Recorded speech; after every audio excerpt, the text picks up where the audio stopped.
جس وقت گجرات کے قید خانے میں اندر لے جایا گیا تھا اس وقت بہت ڈپریشن کے حالات تھے، طبیعت بھی میری بگڑی ہوئی تھی.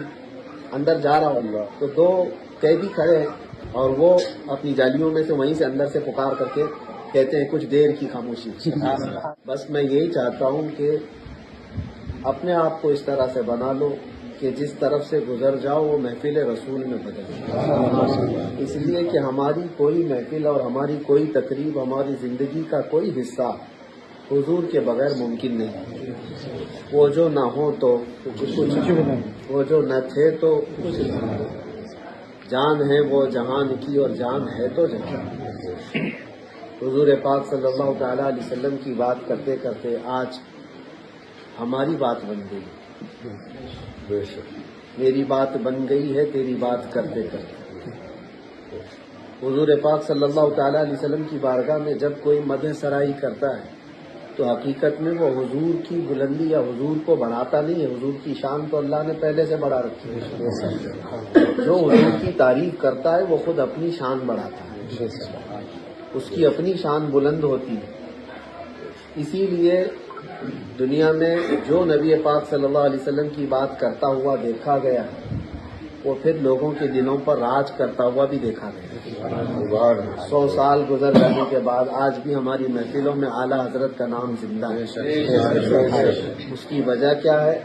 اعلیٰ حضرت کی فتاوی رضویہ، اعلیٰ حضرت کے کتابیں، ان کے رسائل کسی نے آپ کو پڑھنے کو ملا بھی نہیں، اور ان کی کتابیں پڑھ بھی نہیں پائیں گے. آج کے علماء تو عوام علماء کی بھی بات ہے، ان کا علم اپنی جگہ پر، لیکن آج تک وہ جو دلوں پر راج کرتے ہیں وہ اپنے علوم اور اپنے فنون کی وجہ سے نہیں، وہ عشق رسول کی وجہ سے. حضور صلی اللہ تعالی علیہ وسلم سے کمال درجے کی محبت تھی، کمال درجے کا عشق تھا، جس کی وجہ سے اللہ کریم کا ایک دستور ہے جو اس کے نبی کا ہو جاتا ہے پھر اس کو اللہ مرنے بھی نہیں دیتا.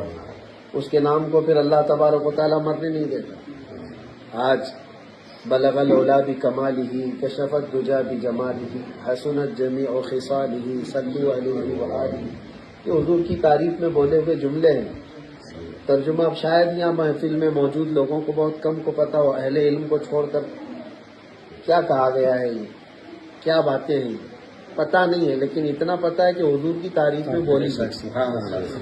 یہ جملے عربی میں ہیں اور یہ بھی نہیں پتا کس نے بولے، لیکن محفلوں میں گونجتی ہے آواز. اور یہاں پہلی مرتبہ نہیں سن رہے ہوں گے، بہت ساری جگہوں پر سن رہے ہیں. وجہ یہ ہے، میں آپ کو بتاؤں کہ یہ جملے کہے ہوئے آج سے تقریباً 600 سال پہلے. اور کس کے کہے ہوئے ہیں؟ یہ سعدی شیرازی رحمۃ اللہ تعالی، فارسی کے بڑے مشہور شاعر، لیکن لکھا ہے عربی میں، اور وہ ایسے مقبول ہوئے کہ اللہ تبارک و تعالیٰ نے آج تک ان اشعار کو، ان کلمات کو مرنے نہیں سکا. یہ میں نے زندہ کرشمہ جس کو کہیں آپ، یا حضور پاک کا معجزہ، اللہ تبارک و تعالیٰ کا ایک دستور میں نے دیکھا کہ وہ اپنے نبی کی بات کرنے والے کو بھی اور اس کے جملوں کو بھی مرنے نہیں دیتا، ختم ہونے نہیں دیتا. میں جس وقت گجرات کے قید خانے میں اندر لے جایا گیا تھا اس وقت بہت ڈپریشن کے حالات تھے اور طبیعت بھی میری بگڑی ہوئی تھی. اندر جا رہا ہوں تو اپنا جھولا اٹھائے ہوئے اپنے بیرک کے پاس جا رہے ہیں تو دو قیدی کھڑے ہیں اور وہ اپنی جالیوں میں سے وہیں سے اندر سے پکار کر کے کہتے ہیں کچھ دیر کی خاموشی. اچانک میرا دماغ ٹھٹکا، میں بولا یہاں کون ہے؟ باہر تو مشہور ہے ہی ہے، بچہ بچہ جانتا ہے، یہاں اندر کون ہے؟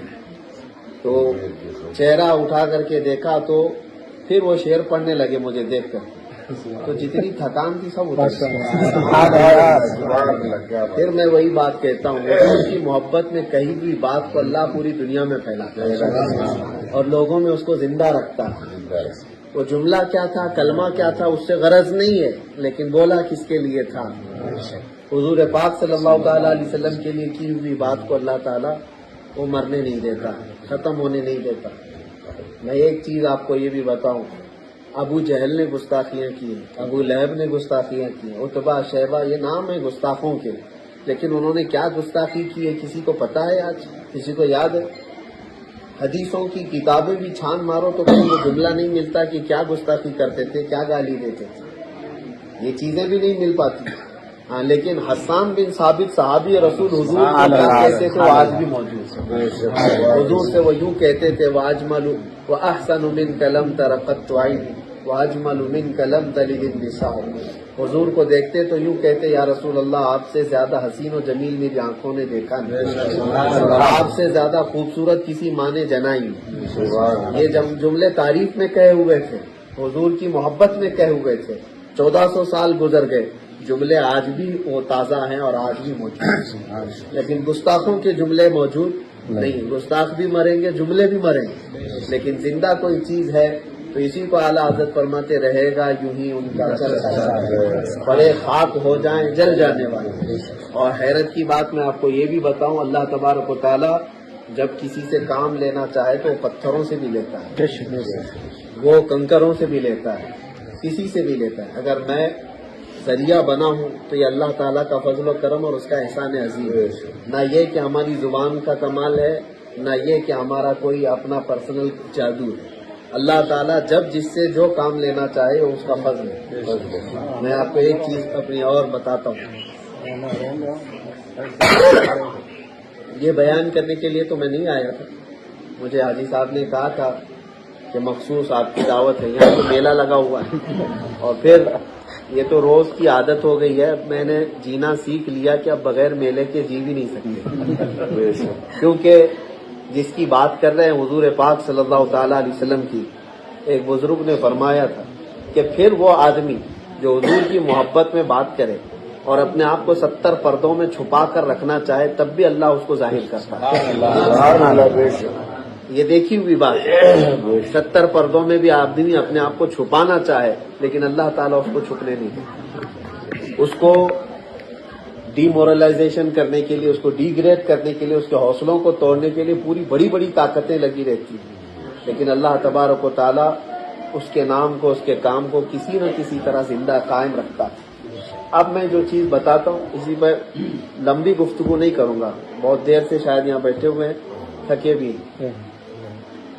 اندر ایک اور عجیب و غریب چیز ہمارے لیے، محرم کا مہینہ تھا، یادیں تازہ ہو رہی تھی کہ پہلی محرم سے لے کر 10ویں محرم تک مسلسل کئی سالوں تک میں نے کربلا کے بیانات کیے. ہبلی والوں کو تو اچھی طرح سے یاد ہے، اور ہبلی کی جو تاریخ ہے آج بھی یاد کرتے ہیں کہ وہ پورے ہبلی ایک جگہ جمع ہو جاتی تھی امام حسین کے نام پر. مومن پلاٹ میں، گولپیٹ میں، تو ہر جگہ سے گلیاں، راستے بھر جاتے تھے. وہ یادیں تازہ ہوتی رہتی ہیں. محرم آتا ہے